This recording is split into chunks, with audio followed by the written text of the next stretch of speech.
ညာလေးတဲ့တဲ့မင်းကိုတတိယဖုံးမျက်နှာပြင်မှာမင်းနာမြေပဲရှာနေမိတယ်စာရေးမဲ့ဆိုင်ခေါ်လိုက်ချင်တယ်ဒီညမှာ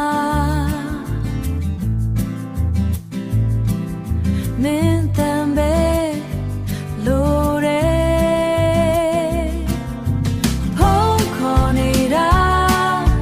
မင်းကိုလွမ်းလို့ပါမင်းတန်ချတဲ့အခါနှလုံးသားပူနွေးသွားတာဖုန်းခေါ်နေတာ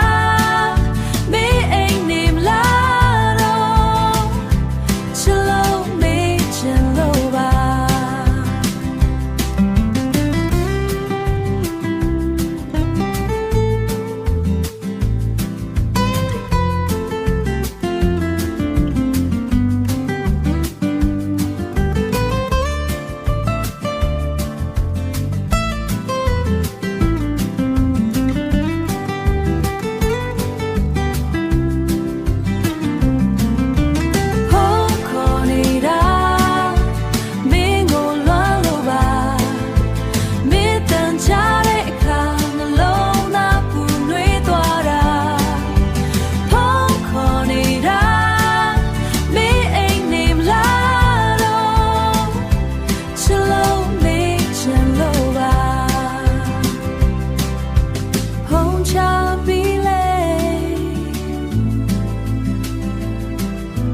ပြော